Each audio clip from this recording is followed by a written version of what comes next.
الحمد لله رب العالمين والصلاة والسلام على سيد المرسلين سيدنا ومولانا محمد وعلى آله وأصحابه أجمعين. أما بعد فقد قال الله تبارك وتعالى في كتابه المجيد: فأعوذ بالله من الشيطان الرجيم بسم الله الرحمن الرحيم.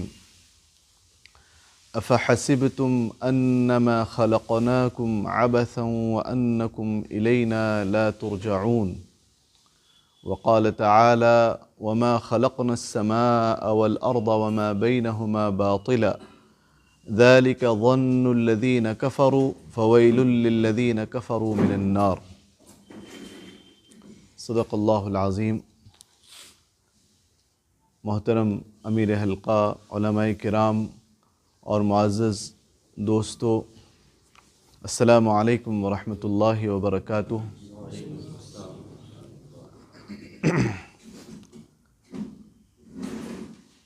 بے انتہا مسرت اور خوشی کی بات ہے کہ اللہ تعالیٰ نے ہمیں یہاں اکٹھا ہونے اور جڑ کر بیٹھنے کی توفیق عطا فرمائی ہے کہ ہم اپنی زندگی کے مقصد پر غور کریں اور اس کو ہم جانتے اور سمجھتے ہیں تو اس کے مطابق اپنے آپ کو متحرک کریں اور اس مقصد کی راہ پر گامزن ہونے کے لیے منصوبے بنائیں، نیت کریں اور کوششیں کریں. اور اگر اس سے کہیں روگردانی ہے یا کچھ دوری ہے تو وہ اس مجلس کی برکت سے اور اس طرح کی مجلسوں کی برکت سے، اللہ تعالیٰ کے کلام اور اس کے نبی کی تعلیمات کی برکت سے وہ دوری ختم ہو اور ہم واپس لوٹ آئیں اللہ تعالیٰ کی طرف اور اس کے دین کی راہ پر پھر سے گامزن ہو جائیں اور اس کی رسی کو مضبوطی سے تھام لیں. زندگی کا مقصد کیا ہے؟ یہ ایک بہت بنیادی سوال ہے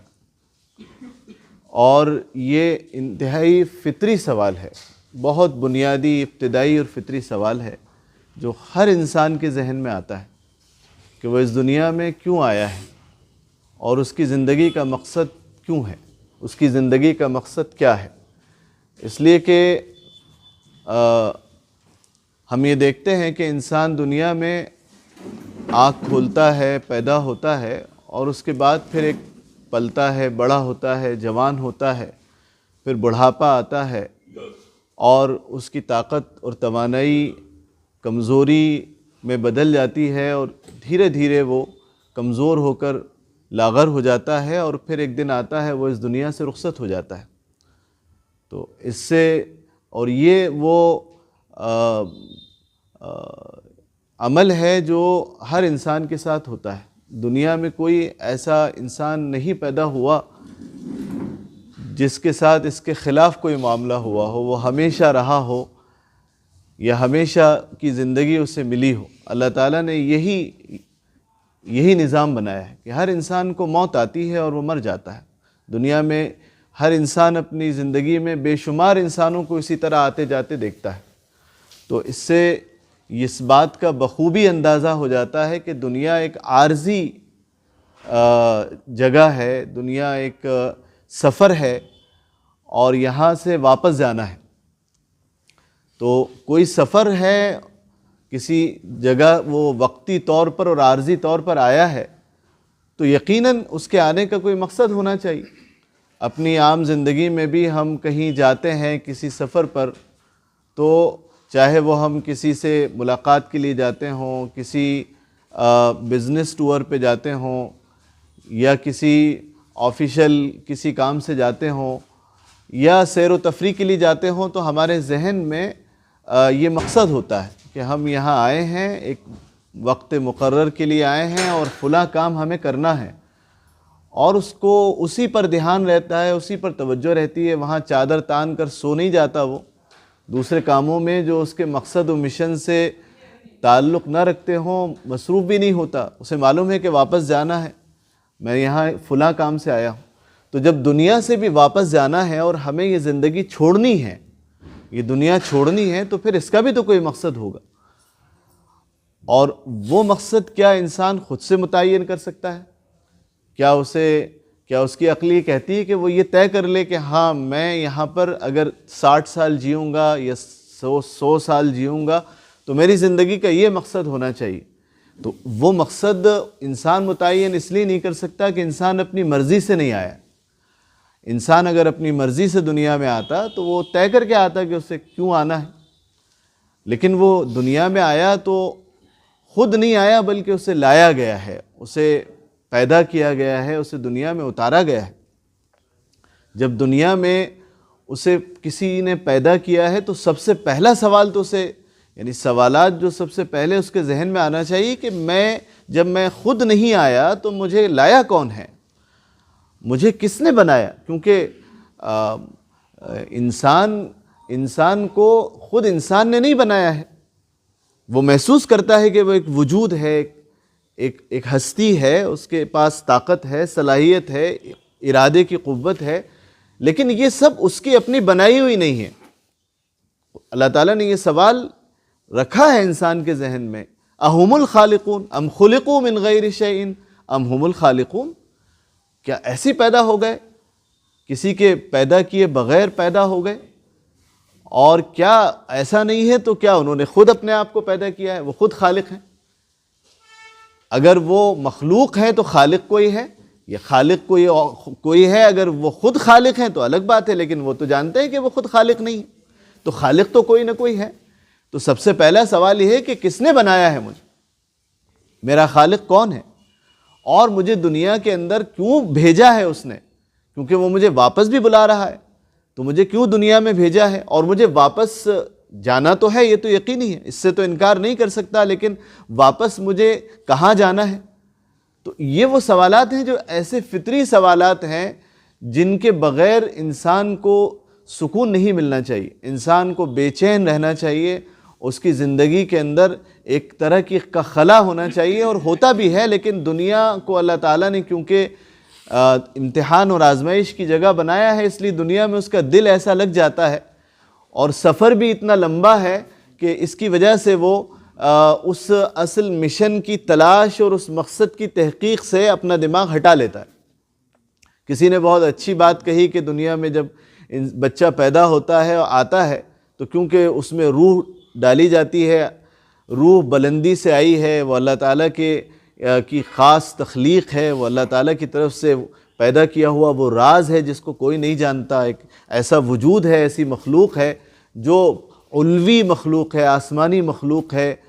وہ دنیا میں جب آتا ہے تو وہ جیسے ہی وہ بچہ آتا ہے تو وہ اپنے آپ کو دیکھتا ہے کہ وہ روح ہے، وہ تو آسمان سے آئی ہے، فرشتہ اسے لے کر آیا ہے، اور وہ تو پہلے سے پیدا کی ہوئی ہے۔ اللہ تعالیٰ نے اس روح کو بہت پہلے پیدا کر دیا تھا، سارے انسانوں کی روح کو پیدا کیا، اور پیدا کرنے کے بعد سوال بھی کیا تھا کہ الستُ بربکم، یعنی اللہ تعالیٰ نے انسانوں کی روح کو پہلے پیدا کر دیا، قیامت تک آنے والا انسان پیدا ہو چکا ہے، اس کی روح بن چکی ہے، اور اللہ تعالیٰ نے ان سے سوال بھی کر لیا، اس نے اپنے رب کا دیدار کیا۔ اللہ نے پوچھا الستُ بربکم، تو جواب بھی دیا کہ قالوا بلا شہدنا ان تقولوا، قالوا بلا، کیوں نہیں، آپ ہی رب ہیں۔ اس کا مطلب وہ روح بغیر جسم کے دیکھ رہی ہے، پہچان رہی ہے، اپنے رب اور مالک کی معرفت وہ رکھتی ہے، اس کی آنکھیں نہیں ہیں لیکن وہ دیکھ رہی ہے، اور وہ حق کو پہچان رہی ہے اور شہادت دے رہی ہے کہ اللہ ایک ہے۔ اس کے بعد پھر اللہ تعالیٰ دنیا میں اسے بھیج رہا ہے۔ تو وہ عظیم مخلوق روح جب دنیا میں آتی ہے تو وہ گویا کہ ایک جسم کی، چھوٹے سے جسم کے اندر قید ہو گئی۔ اب اسے دیکھنے کے لیے آنکھوں کی ضرورت ہے، سننے کے لیے کانوں کی ضرورت ہے، چلنے پھرنے کے لیے ہاتھ پیروں کی ضرورت ہے، بہت سے وقت و زمان و مکان کی قیود و بندش کے اندر وہ جکڑ گئی ہے، تو بچہ رونے لگتا ہے آ کر کہ یہ مجھے کہاں جکڑ دیا۔ یعنی کہ بہت عالم بالا اور بڑی دنیا سے لا کر کسی کو چھوٹی دنیا میں اس کو قید کر دیا جائے، باہر سے لا کر کسی کھلے آسمان کے نیچے جینے والے کسی انسان کو لا کر اگر اسے کمرے میں بند کر دیا جائے کوٹری کے اندر تو وہ قید محسوس کرتا ہے۔ تو وہ اتنی عظیم روح اللہ نے جو پیدا کی، وہ جب اس جسم کی قید میں آئی تو بچہ رونے لگ گیا کہ کیا ہو گیا؟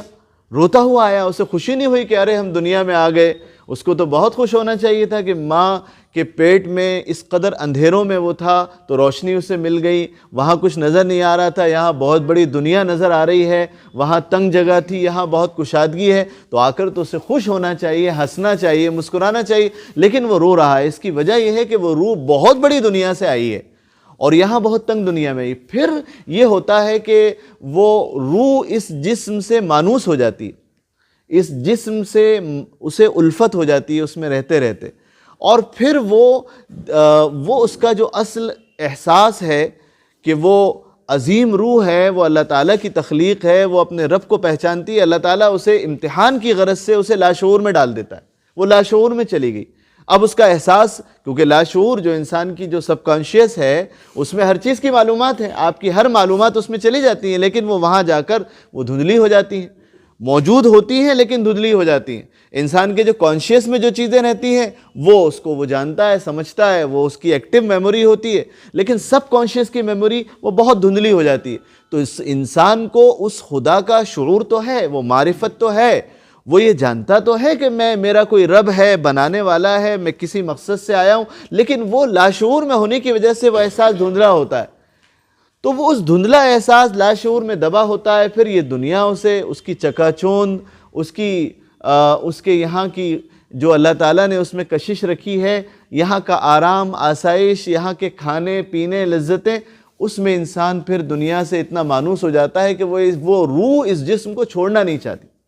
ورنہ حقیقت میں وہ اس جسم میں آنا بھی نہیں چاہتی تھی، لیکن اللہ نے اسے بھیجا، اب وہ جسم سے مانوس ہو گئی. انبیاء علیہ السلام. اب تو اس کا میرا سوال، میں نے جس بات سے شروعات کی کہ انسان دنیا میں آیا تو فطری طور پر اس کے ذہن میں یہ سوال پیدا ہوا کہ کوئی نہ کوئی میری زندگی کا اور یہاں آنے کا مقصد ہے، کیونکہ اس کی سب سے بڑی چیز یہ ہے کہ اسے واپس جانا پڑ رہا ہے، موت. اگر یہ موت نہ ہوتی تو بھی یہ سوال شاید اس کی اپنی اہمیت کھو دیتا، اپنی معنویت کھو دیتا کہ صاحب یہی رہنا ہے، اب دیکھا جائے گا، جو ہے وہی ٹھیک ہے،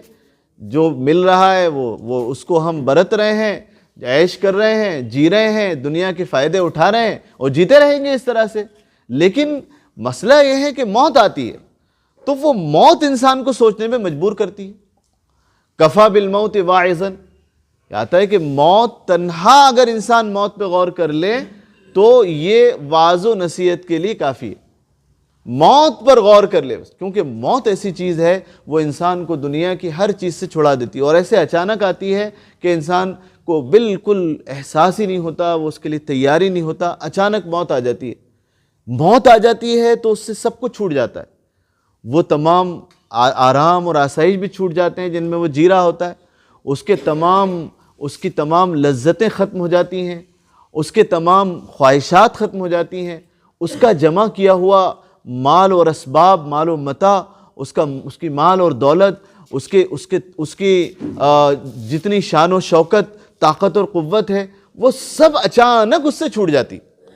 اب انسان یہ سوچتا ہے کہ میں نے لاکھوں کروڑوں روپے، کروڑوں ڈالرز کمائے ہیں، میرے اتنی جائیدادیں ہیں، اتنا بیلنس ہے، لیکن یہ سب چھوڑ کر مجھے جانا ہی تو ہے، تو پھر کیا فائدہ ہوا دنیا کا. پھر ایسا لگتا ہے کہ اگر مال کمانا اور زندگی کے فائدے و مزے اٹھانا اور بڑا انسان بننا، جس کو دنیا کامیاب کہتی ہے، سکسیسفل اور کامیاب بننا، اگر یہ مقصد تھا،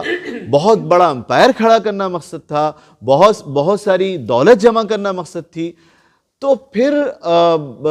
یہ تو سب چھن گیا، تو میں تو ناکام ہو گئے. اس کا مطلب یہ ہے کہ موت نے آ کر ہر بڑے سے بڑے کامیاب انسان کو ناکام بنا دیا. اور پھر اس انسان سے پوچھا جائے کہ تم تو ناکام ہو گئے، تمہیں دنیا سے تو کچھ بھی نہیں ملا، تھوڑی سی لذت، تھوڑا سا آرام، تھوڑی سی راحت، تھوڑا سا فائدہ، یہ تو ہر انسان کو مل جاتا ہے. نیند سب کو آتی ہے، ہر انسان سوتا ہے. ہو سکتا ہے کہ بہت مالدار انسان کو نیند کی گولیاں کھانا پڑے، اس کو نیند نہیں آتی، وہ بے چین رہتا ہے، اس کو ڈر و خوف زیادہ رہتا ہے، وہ ڈپریشن میں جلدی چلا جاتا ہے، بہت بڑی بڑی ایمبیشنز اس نے پال رکھی ہوتی ہیں تو وہ جی نہیں پاتا، صحیح سے زندگی نہیں گزار پاتا، اور بہت تکلیفوں میں رہتا ہے، بہت ٹینشن میں رہتا ہے. لیکن ایک انسان جو کچھ نہیں رکھتا، بہت مال و دولت بھی نہیں، وہ بہت آرام سے سو جاتا ہے، اس کو نیند آ جاتی ہے، وہ بھی کھانا کھاتا ہے، پیٹ بھر کے کھانا کھاتا ہے، اس کی بھی شادی ہوتی ہے، اس کے بھی بچے ہوتے ہیں، وہ بھی زندگی گزارتا ہے، تو پھر وہ کامیاب اور یہ ناکام کیسے ہو گیا؟ اس لیے انسان یہ سوچنے پر مجبور ہو جاتا ہے کہ یہاں جس چیز سے میں مانوس ہو گیا اور جس چیز کو میں اپنی کامیابی سمجھ کر آگے چل رہا ہوں، دراصل وہ کامیابی نہیں ہے۔ یعنی ہم اس کو سنجیدگی سے سوچیں اور اس پر تنہائی میں غور کریں اور اس کو سیریس لیں، تو ہمیں ایک تو یہ ہے کہ ہم مسلمان ہیں، ہم نے کلمہ پڑھا، ہم نماز پڑھتے ہیں، روزہ رکھتے ہیں، اور ہماری زندگی دین کی زندگی ہے، اس کو اگر ہم شعور کے ساتھ نہیں کر رہے، ہمارا شعور جب دیکھیں تو ہمیں نظر آتا ہے کہ ہماری ساری کوششیں، ساری تک و دو، ساری پلاننگ، ساری منصوبہ بندی، یہ سب جو نظر آتی ہے وہ تو اس کے ہم جو کہہ رہے ہوتے ہیں یا جو ہمارا عقیدہ اور ایمان ہے اس کی مخالف نظر آ رہی ہے۔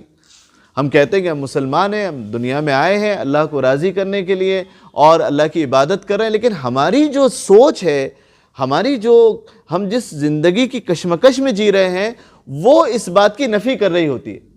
ہم ایک تضاد جی رہے ہوتے ہیں، ہمارا ایک تضاد ہے کہ ہم کہہ تو رہے ہیں کہ ہم مسلمان ہیں، ہم دنیا میں اللہ کی عبادت کرنے کے لیے آئے ہیں اور ہمیں اس دین کے غلبے کے لیے کوشش کرنی چاہیے، لیکن ہماری زندگی کی ساری جد و جہد کا محور و خلاصہ ہم نفس کی اور جسم کی آسائشوں کو حاصل کرنا، خواہشات کو پورا کرنا، خواہشات نفس کو پورا کرنا، یہ ہماری زندگی اصل نظر آتی۔ اس سے پتہ چلا کہ یہ تضاد ہم اس لیے جی رہے ہیں کہ ہم نے شعور کے ساتھ اس دین کو قبول نہیں کیا ہے، ہم نے زندگی پر اور اس کے مقصد پر ہم نے سنجیدگی سے غور نہیں کیا ہے۔ یہ ایمان اور یہ اللہ تعالیٰ کی ربوبیت کا اور اس کے معبود ہونے کا یقین، اور یہ جو ہے یہ ہمارا خود اللہ کی جو معرفت ہے، وہ ہماری عقل و شعور و فکر اور ذہنی کاوش کی دریافت نہیں ہے، یہ ہم نے خود سے اس کو دریافت نہیں کیا ہے، بلکہ یہ ہمیں بتا دیا گیا، ہمیں پڑھا دیا گیا، ہم نے سن لیا، ہم نے جانا، ہمارے گھر میں ایسی ماحول تھا تو ہم بھی اسی ڈھب پر لگ گئے۔ اب جب اس ڈھب پہ لگ گئے تو ہماری زندگی، ہماری سوچ، ہماری منصوبہ بندی اپنے حساب سے چل رہی۔ اگر ہماری زندگی اور ایک اس شخص کی زندگی جو ہم جو ایمان رکھتے ہیں، جو ہمارے نظریات ہیں، ہماری آئیڈیالوجی ہے، ہمارا ایمان اور عقیدہ ہے، ہماری تعلیمات جس کی اتباع کرنے کے ہم دعوے دار ہیں، اس سب کا انکار کرنے والا اس شخص کی زندگی بھی وہی ہے جو ہماری زندگی ہے، تو پھر ہم میں اور اس میں فرق کیا ہوا؟ پھر ہمارا یہ دعویٰ تو گویا نعوذ باللہ جھوٹا ہو گیا۔ تو یہ شعور کی جو کمی ہے، اللہ تبارک و تعالیٰ نے قرآن کریم میں فرمایا کہ وَالَّذِينَ كَفَرُوا يَأْكُلُونَ وَيَتَمَتَّعُونَ كَمَا تَأْكُلُ الْأَنْعَامُ وَالنَّارُ مَثْوًى لَهُمْ، کہ جو لوگ ان حقائق کا انکار کرتے ہیں، اللہ کو نہیں مانتے، آخرت پر یقین نہیں رکھتے، مرنے کے بعد دوبارہ زندگی کا کوئی تصور نہیں ہے، اللہ کے سامنے جواب دہی کا کوئی ان کو احساس نہیں ہے، ان کی زندگی ایسی ہوتی ہے یاکلون، کھانا کھاتے ہیں، پیتے ہیں، کھاتے پیتے ہیں، وَيَتَمَتَّعُونَ، اور انجوائے کرتے ہیں، زندگی کو، لائف کو انجوائے کرتے ہیں، مزے لیتے ہیں، اور کما تاکل الانعام، بالکل اسی طرح جس طرح کے جانور و چوپائے زندگی گزار رہے ہوتے ہیں، ان کی زندگی کا بھی ماحصل یہ ہے کہ اپنے کھانے پینے اور اپنی خواہش کے پورا کرنے کے لیے وہ دن بھر تک و دو کرتے ہیں، اس سے آگے ان کی کوئی سوچ نہیں ہے، اس سے آگے ان کی کوئی پلاننگ نہیں ہے، اس سے آگے ان کی زندگی کا کوئی مقصد نظر نہیں آتا۔ تو یہ اگر زندگی کا مقصد ہے تو پھر ہماری ان کی زندگی کے اندر صرف زبانی جمع خرچی کی بات ہو گئی یا صرف دعووں کی بات ہو گئی، دلیل نہیں ہے۔ اگر آپ ایک دعویٰ کریں اور میں ایک دعویٰ کروں اور اس کا ثبوت نظر نہیں آئے تو وہ دعویٰ تسلیم نہیں کیا جائے۔ اور اسی طرح اگر ہم ایک مقصد کو مانتے ہیں، سمجھتے ہیں، اگر ہم یہ سمجھتے ہیں کہ اللہ تبارک و تعالیٰ نے ہمیں وہ مقصد زندگی بتا دیا، ہمیں دنیا کے اندر غور کرنے سے وہ مقصد تو خود نظر نہیں آتا، ہم نہیں سمجھ سکتے۔ انسان اپنی خود غور و خوض کرنے سے وہ دنیا کا اپنی زندگی کا مقصد خود سے ادراک نہیں کر سکتا، خود سے پا نہیں سکتا، اس لیے کہ وہ خود آیا ہی نہیں ہے، نہ دنیا میں کوئی اسے نظر آتا کہ جو اس کو مقصد بتائے، وہ تو جس نے بنایا ہے وہی مقصد بتا سکتا ہے، اور اسی کو ہدایت کہا جاتا ہے۔ اللہ تبارک و تعالیٰ نے انسان کو بنایا اور اس کو اپنا مقصد زندگی بتانے کے لیے ہدایت کا انتظام فرما دیا۔ آدم علیہ السلام کو بنایا اور آدم علیہ السلام کو دنیا میں بھیجتے وقت فرما دیا کہ فَإِمَّا يَأْتِيَنَّكُم مِّنِّي هُدًى، ہدایت تمہارے پاس آئے گی، تمہیں ہم بتائیں گے کہ تم کون ہو، اور ہم جو تمہارے خالق ہیں وہ کون ہیں، ہماری صفات کیا ہے، ہم نے دنیا میں تمہیں کیوں پیدا کیا، اور تمہیں دنیا میں کیسے زندگی گزارنا ہے، اور تمہارے لیے دنیا کے کیا قوانین اور احکامات ہیں جس کے مطابق تمہیں زندگی گزارنا ہے، اور اس کے بعد مرنے کے بعد تمہارے ساتھ کیا معاملہ ہوگا، کیا بنیادیں ہیں جن پر تم کامیاب ہوگے، کیا کر کے ناکام ہوگے۔ یہ سارا ہدایت نامہ اللہ کی طرف سے ہمارے لیے اتارا گیا، اور ہم نے اس کو تسلیم کر لیا اور یہ مان لیا کہ اللہ نے فرما دیا ہے وَمَا خَلَقْتُ الْجِنَّ وَالْإِنسَ إِلَّا لِيَعْبُدُونَ، کہ میں نے انسان و جنات کو محض اپنی عبادت کے لیے پیدا کیا ہے۔ اور آگے فرمایا وَمَا أُرِيدُ مِنْهُم مِّن رِزْقٍ مَا أُرِيدُ مِنْهُم مِّن رِزْقٍ وَمَا أُرِيدُ أَن يُطْعِمُونَ، میں نے انہیں اس لیے نہیں پیدا کیا کہ وہ روزی کمائیں، یعنی روزی کمائیں یہ تو اللہ کی طرف سے حکم ہے۔ ابھی جو مولانا نے بھی آیت پڑھی تھی وَابْتَغُوا مِن فَضْلِ اللَّهِ، اللہ کی روزی کو، اللہ کے فضل کو تلاش کرو۔ روزی کمانا، اپنا پیٹ بھرنے کے لیے محنت کرنا، زندگی کی تک و دو کرنا، اپنے رہنے کھانے پینے کے روٹی کپڑا مکان کا انتظام کرنا، یہ تو اللہ رب العالمین نے ہماری ذمہ داری رکھی ہے، ہم پر یہ فرض کیا ہے اور اس کا حکم دیا ہے۔ اس کے بعد بھی اللہ فرما رہا ہے کہ میں ان سے روزی نہیں کموانا چاہتا، اس کا مطلب یہ ہے کہ میں نے اس مقصد کے لیے نہیں پیدا کیا۔ روزی کمانا، معاشی تک و دو کرنا، زندگی کے فوائد و منفعات کو حاصل کرنا، یہ ہماری ضرورت زندگی ہے، مقصد زندگی نہیں۔ اور ضرورت اور مقصد کا فرق بے انتہا ضروری ہے۔ اگر ہماری ضرورت ہی مقصد بن جائے گی تو ہم اپنا مقصد بالکل بھول جائیں گے، اسی میں جئیں گے، پھر جانور کی زندگی اور ہماری زندگی میں فرق نہیں ہوگا۔ لیکن اگر ہمارا مقصد ہمیں یاد رہے گا تو ضروریات زندگی میں ہماری تک و دو ہوگی، ہم محنت کریں گے، اپنی معاش کو حاصل کریں گے، ملازمت بھی کریں گے، کھیتی باڑی بھی کریں گے، اور بزنس و تجارت بھی کریں گے، پیسہ بھی حاصل کریں گے، مال کو خرچ بھی کریں گے، اچھے کپڑے، اچھا مکان، اچھی سواری، یہ سب ہوگا۔ لیکن مقصد اگر ہمارے ذہن میں کہ اللہ تبارک و تعالی نے اس روزی اور اس ضروریات زندگی کو ہمارا مقصد نہیں قرار دیا، بلکہ صاف لفظوں میں نفی فرمائی ہے کہ ما اريد منهم من رزق، یہ ضروریات زندگی کی فراہمی نام ہے اللہ کی طرف سے رزق کا۔ رزق مطلب عطا کرنا، جو اللہ نے دیا ہے، یہ اس لیے نہیں پیدا کیا۔ تو جب مقصد یہ نہیں ہے تو پھر مقصد کیا ہے؟ اللہ کی عبادت۔ اللہ کی عبادت کو تو ہم مانتے ہیں کہ اللہ تعالیٰ کی عبادت کر رہے ہیں، لیکن ہمارا مسئلہ یہ ہے کہ عبادت کو ہم نے بالکل بے جان عبادت بنا دیا۔ چند رسومات کے اندر اسے ہم نے، چند مراسم عبودیت، چند کام اور خاص قسم کے افعال کو یہ سمجھ لیا کہ ہم نے یہ کر لیا تو پھر ہم عبادت کر رہے ہیں۔ ہم نماز پڑھ لیتے ہیں، روزہ رکھ لیتے ہیں، رمضان آتا ہے، زندگی میں ایک مرتبہ حج کرتے ہیں اور ہمارے مال کی زکوٰۃ دیتے ہیں اور سمجھتے ہیں کہ ہم نے عبادت کر لی۔ لیکن عبادت کا جو مقصد ہے، جو اللہ تعالیٰ نے ہمیں بیان فرمایا ہے، وہ مقصد بہت وسیع ہے۔ عبادت دراصل بندگی کا نام ہے، اللہ تعالیٰ کی اطاعت کا نام ہے۔ عبادت کا مطلب اللہ کی اطاعت۔ دوسرے مذہبوں میں عبادت نام ہے خاص قسم کے اعمال کا، پوجا پاٹ ہے، مالک کو خوش کرنے کے لیے، اس کو راضی کرنے کے لیے خاص قسم کے کچھ الفاظ و کلمات ہیں جو کہہ دیے جاتے ہیں، خاص قسم کی حرکات و سکنات ہیں جو ادا کر دی جاتی ہیں، چند مخصوص اوقات میں کچھ نظر و نیاز، کچھ کام کر دیا جاتا ہے۔ یہ دوسرے مذہبوں دھرموں میں عبادت کا تصور ہے۔ لیکن اسلام کے اندر عبادت کا جو مفہوم ہے وہ جھک کر اور اپنے آپ کو اللہ کے حوالے کر کے مکمل اطاعت اور تابعداری کا نام، فالو کرنا۔ دوسرے دھرموں، دوسرے مذہبوں کے اندر اطاعت کا مفہوم نہیں۔ قرآن کریم نے ایک عبادت کا تو مفہوم ہے کہ جھک جانا،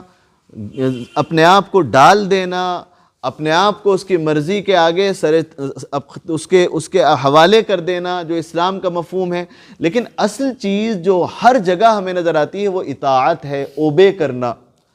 بات ماننا. اس کا مطلب یہ ہے کہ عبادت یہ تقاضا کرتی ہے کہ آپ کو کچھ احکامات دیے جائیں گے جو زندگی کے ہر شعبے میں آپ کو فالو کرنا ہوں.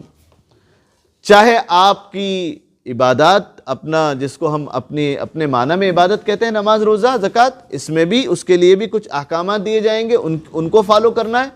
اس کے علاوہ آپ لوگوں کے ساتھ، اپنے جیسے انسانوں کے ساتھ جو معاملہ کریں گے، جو معاملات کہتے ہیں، اس میں بھی کچھ احکامات دیے جائیں گے، ان کے مطابق آپ کو عمل کرنا ہوگا. تجارت اور معیشت، اپنی روزی آپ کمائیں گے تو اس میں بھی اللہ کی طرف سے احکامات و تعلیمات دی جائیں گی، اس پر بھی عمل کرنا ہوگا. اور معاشرتی زندگی، سماج اور خاندان، اس میں بھی کچھ تعلیمات اور احکامات ہوں گے، اس پہ بھی عمل کرنا ہوگا. اور معاشرے کو بڑی سطح پر لیں تو پھر سیاست اور بین الاقوامی معاملات اور سارے انسانوں کے درمیان معاملات ہیں، ان کے معاملے میں بھی کچھ قوانین اور احکامات اللہ تعالیٰ کی شریعت نازل ہوئی ہے، اس کو فالو کرنا پڑے گا. یہ عبادت کا جامع و مکمل تصور ہے کہ زندگی کے ہر شعبے میں اللہ کے نبی صلی اللہ علیہ وسلم جو تعلیمات اور احکامات اور جو قوانین اور شریعت لے کر آئے ہیں اس کو مان لینا، اس کے مطابق زندگی گزارنا، یہ عبادت ہے. اس مقصد کے لیے اللہ تبارک و تعالیٰ نے ہمیں پیدا کیا، اور اس کے لیے اللہ تعالیٰ نے کیونکہ ہمیں آزادی عطا فرمائی ہے، دنیا میں ہمیں امتحان کی جگہ، اللہ نے دنیا کو امتحان اور آزمائش کی جگہ بنایا. اللہ نے فرمایا تبارک الذی بیدہ الملک وہو علی کل شیء قدیر الذی خلق الموت والحیاۃ لیبلوکم ایکم احسن عملا، کہ موت اور زندگی کو اللہ تبارک و تعالیٰ نے یہ نظام اس لیے قائم کیا ہے، یہ اس لیے پیدا کیا ہے لیبلوکم، تاکہ تمہیں آزمائے.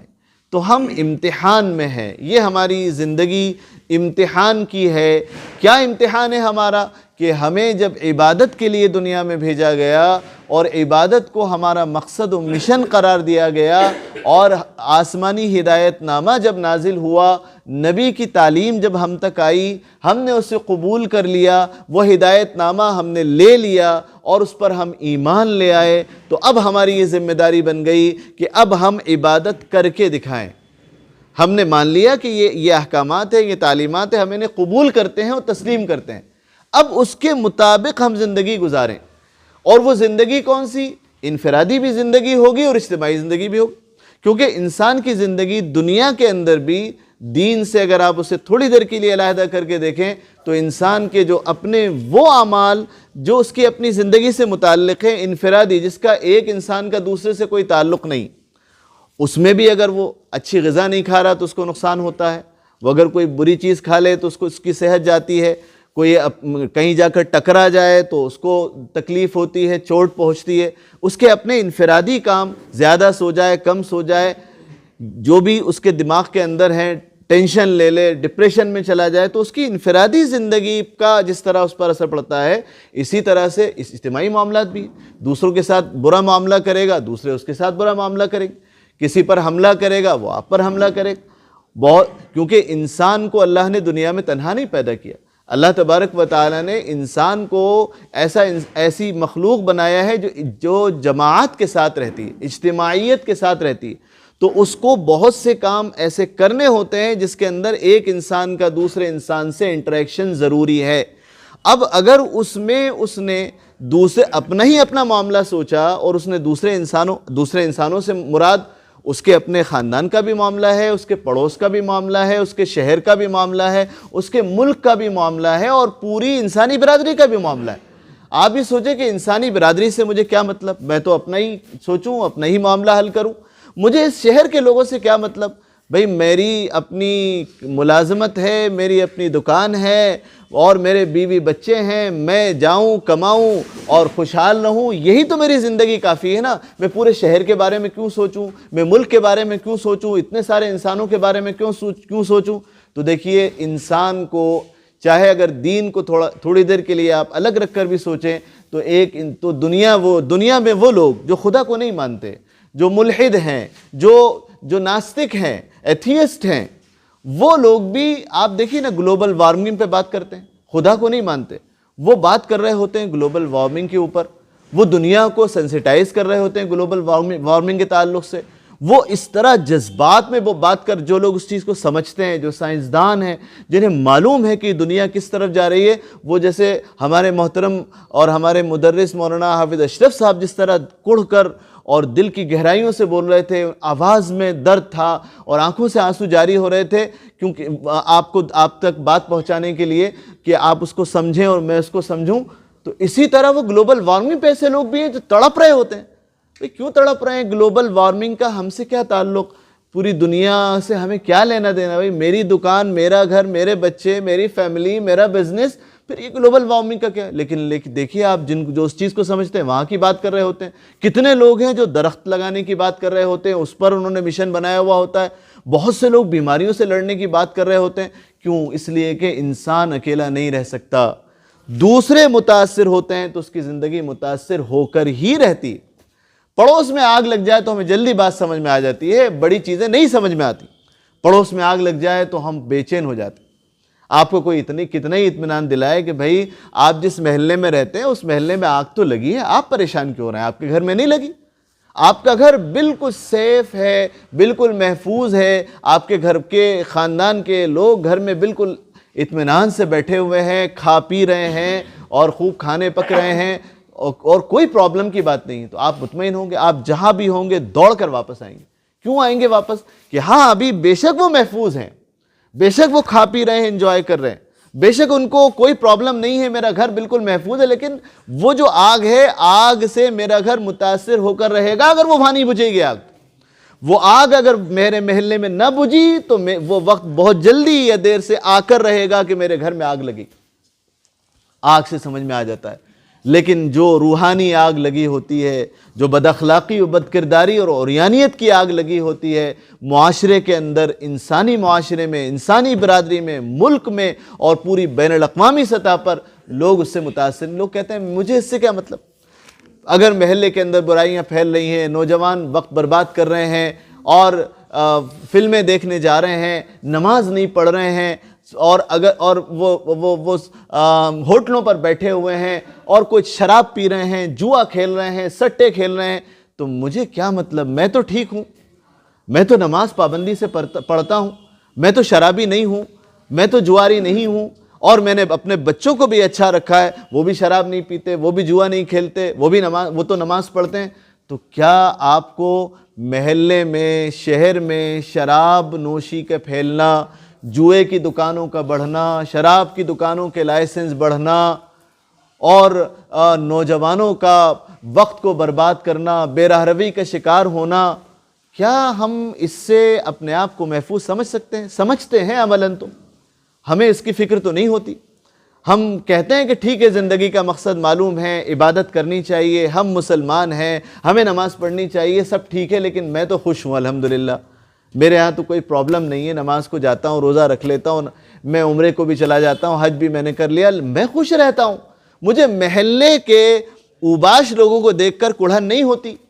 محلے میں جو شراب کوئی پی رہا ہوتا ہے اس سے کوئی تکلیف نہیں ہوتی، مجھے رشتہ داروں میں کوئی بچہ اگر بگڑ گیا ہے تو مجھے اس سے کوئی افسوس نہیں ہوتا، محلے کے اندر اگر مجھے یا رشتہ داروں میں اگر مجھے معلوم ہو جائے کہ کوئی شخص لیو ان ریلیشن شپ میں ہے، کوئی نوجوان کسی نوجوان لڑکی کے ساتھ لگا ہوا ہے، بغیر شادی کے رہ رہا ہے، تو مجھے کڑھن نہیں ہوتی، مجھے تکلیف نہیں ہوتی، میں پریشان و بیتاب نہیں ہوتا، میری رات کی نیندیں نہیں اڑتی، کیونکہ میں سوچتا ہوں کہ وہ تو ان کا معاملہ ہے۔ دیکھیے بالکل آپ اسے یہ لیجئے کہ انسان معاشرے سے کٹ کر نہیں رہ سکتا، اسی وجہ سے اللہ تبارک و تعالیٰ کے دین نے انسان پر انفرادی اور اجتماعی دونوں ذمہ داریاں ڈالی ہیں، اور دونوں میں سے کسی ایک کو کر کے دوسرے سے سبکدوش نہیں ہو سکتے۔ یہاں تک فرما دیا گیا کہ اگر کوئی شخص بہت پکا متقی ہو، دیندار ہو، نمازی ہو اور اللہ کی عبادت میں منہمک رہتا ہو، خوب خدا کی عبادت کرتا ہو، گناہ سے بچتا ہو، لیکن معاشرے میں اگر بدکاریوں کے پھیلنے سے، خدا کی معصیت و نافرمانی، فسق و فجور کے پھیلنے کی وجہ سے اگر خدا کا عذاب آ گیا اور معاشرہ تباہ ہو گیا تو اس کو بھی تباہ کیا جائے گا، وہ بھی برباد ہوگا، اس کا گھر بھی ڈوبے گا، اس عذاب سے وہ محفوظ نہیں رہے گا۔ ممکن ہے کہ آخرت میں اللہ تعالیٰ اس کی ذاتی نیکی کا اسے فائدہ پہنچائے اور معاف فرما دے، لیکن کیونکہ اس نے ذمہ داری نہیں ادا کی۔ معاشرے میں پھیلنے والے ہر گناہ کے ہم براہ راست یا بالواسطہ شکار ہونے والے ہیں، خدا نخواستہ۔ اگر معاشرے میں شرک پھیلا ہوا ہے تو ہم یہ سمجھتے تھے کہ ہم تو موحد ہیں۔ کتنی بڑی غلط فہمی تھی۔ مسلمان برسہ برس سے، دہوں سے اس بات پر مطمئن تھے کہ ہم تو مسلمان ہیں۔ ہمارے مدارس، ہماری تحریکیں، ہماری جماعتیں، ہماری تنظیمیں مسلمانوں کی اصلاح کے لیے فکر مند رہتی تھی۔ کیا ہم تو توحید پرست ہیں؟ الحمدللہ ہم تو ایک خدا کے ماننے والے ہیں، ہم تو نمازیں پڑھنے والے ہیں، ہم تو ٹھیک ہیں، اپنے میں کوشش کریں۔ اور ہمارے آس پاس اتنی بڑی تعداد لوگوں کی جو رہتی تھی، اتنی بڑی تعداد جو لوگوں کی ہے جو شرک میں مبتلا ہے، کفر میں مبتلا ہے، خدا کا انکار کرنے والی ہے، ہم لوگوں نے ان سے غفلت برتی اور ان کے بارے میں کبھی ان کو بتایا نہیں کہ ہمارے پاس ایک پیغام ہے، اللہ کا دین ہے جو ہمیں آپ تک پہنچانا ہے، اللہ کا دین ہے جو اللہ کے ایک بندے نے پہنچایا اور ہم تک پہنچا اس ہندوستان میں، عرب سے یہاں تک، اور ہماری ذمہ داری ہے کہ آپ تک پہنچائیں۔ یہ نہیں کیا تو آج دیکھیے کہ آج مسلمانوں کا شرک سے، دیکھیے وہ شرک کی جو آگ تھی، وہ بت پرستی کی جو آگ تھی، وہ کئی خداؤں کو ماننے کی جو آگ تھی، توحید سے روگردانی کی جو آگ تھی، آپ وہ دیکھیے کہ دھیرے دھیرے کیا مسلمانوں پہ نہیں آ رہی؟ کیا اب مسلمانوں کو شرک پر مجبور نہیں کیا جا رہا؟ کیا مسلمان اپنی توحید پر آسانی سے قائم رہ سکتے ہیں؟ کیا ان کو وہ سب نہیں کرنا پڑے گا؟ کیا ان سے نہیں مطالبہ ہے کہ تم بھی وہ سارے شرک کرو جو ہم کرتے ہیں؟ یہ اس لیے ہوا کہ ہم نے اس کو لائٹ لے لیا۔ اس لیے بس میں اپنی بات ختم کرتے ہوئے اس بات پر ہی زور دوں گا جس کی طرف ہمارے محترم صابر بھائی نے توجہ دلائی کہ ہم اپنے معاشرے سے اور دوسروں کی فکر سے اگر غافل ہوئے تو ہم نے اللہ کی عبادت اور اطاعت کا حق ادا نہیں کیا۔ اگر ہم جماعت سے کٹ کر رہے تو ہم شیطان کے اپنے آپ کو ہم نے حوالے کر دیا، کیونکہ بھیڑیا جو ہے وہ جماعت پر حملہ نہیں کرتا، بلکہ اللہ کے نبی صلی اللہ علیہ وسلم نے یہ تمثیل بیان فرمائی کہ بھیڑیا جو ہے وہ جماعت پر حملہ نہیں کرتا، ریوڑ پہ حملہ نہیں کرتا، بلکہ ایک بکری پر حملہ کرتا ہے، ایک بکری اسے اچک لیتا ہے، لیکن جماعت سے قوت ملتی ہے۔ تو اس وقت جو کرنے کے کام ہے وہ جماعت کے ساتھ جڑ کر، اجتماعیت کے ساتھ مل جل کر بیٹھنے، مل جل کر کام کرنے کی ضرورت ہے۔ اس سے ہمارا دین بھی محفوظ رہے گا، ہمارا دین بھی محفوظ رہے گا، ہمارا خاندان بھی محفوظ رہے گا اور ہمارا معاشرہ بھی محفوظ ہوگا۔ کبھی بھی ہمارا دیکھیے، بس میں یہ بات، ایک عربی آیا بدو، اس نے آ کر اللہ کے نبی صلی اللہ علیہ وسلم سے کچھ سوالات کیے، آپ نے جواب دیے، بہت خوش ہو گیا۔ اس نے کہا کہ ٹھیک ہے اب میں اس پر عمل کروں گا، اور اس کے بعد اس نے دعا کی کہ اللہم ارحمنی و محمدا ولا ترحم معنا احدا۔ اے اللہ بس یہ انہوں نے صحیح بات مجھے بتائی ہے اور میں نے قبول کی، اللہ مجھ پر اور محمد پر رحم فرما اور کسی پر رحم نہیں فرما۔ تو آپ مسکرائے اور کہا کہ یہ جو اونٹ پہ آیا ہے اس کا اونٹ زیادہ بھٹکا ہوا ہے کہ یہ بھٹکا ہوا ہے؟ اسلام خیر خواہی کا نام، اسلام نام ہے کہ آپ دوسروں کا بھلا چاہو گے تو آپ کا بھلا ہوگا، آپ دوسروں کے دین کو بچانے کی فکر کرو گے تو آپ کا دین بچے گا، دوسروں کے ایمان، عقیدے اور اخلاق کو سنوارنے کی کوشش کرو گے تو آپ کا ایمان، آپ کا عقیدہ، آپ کا اخلاق سنور جائے گا، دوسروں کے بچوں کی، دوسروں کے خاندانوں کی فکر کرو گے تو آپ کے خاندان بچے گا اور محفوظ رہے گا۔ یہ چیز اگر ہمارے اندر نہیں آ رہی ہے اور ہم اپنے اپنے میں لگے ہوئے ہیں، ویسے بھی اپنے میں بھی نہیں لگے، لوگ تو دراصل جس کو کامیابی سمجھنا ہے بزنس اور اس میں لگے کاروبار، اس وقت ضرورت ہے کہ ہم اپنے معاشرے کو سنبھالیں، جڑیں جماعت اجتماعیت سے، پلان بنائیں، منصوبے بنائیں، محلوں کے دورے کریں، لوگوں سے ملاقاتیں کریں، اور ماشاءاللہ کئی لوگ سرگرم ہو رہے ہیں، جماعتیں سرگرم ہیں، جڑنے کی ضرورت ہے، اور جماعتیں کوئی چیز نہیں ہے، افراد ہی کا نام ہے۔ اگر افراد جماعت سے نہیں جڑیں گے تو جماعت چند لوگوں کا مجموعہ رہے گی، وہ بھی سرد و کمزور پڑ جائیں گی۔ آپ ان کا ساتھ دیں گے، آپ ان کے ساتھ جڑیں گے، ان کے اندر نئی طاقت آئے گی، نئی انرجی ملے گی، آپ کی صلاحیتوں سے وہ فائدہ اٹھائیں گے، اور نتیجہ یہ ہوگا کہ معاشرے میں وہ انقلاب آئے گا جس سے انشاءاللہ ہمارا دین، ایمان اور ہمارا اسلامی تشخص اور اس ملک کا مستقبل محفوظ رہے گا۔ وآخر دعوانا الحمدللہ رب العالمین۔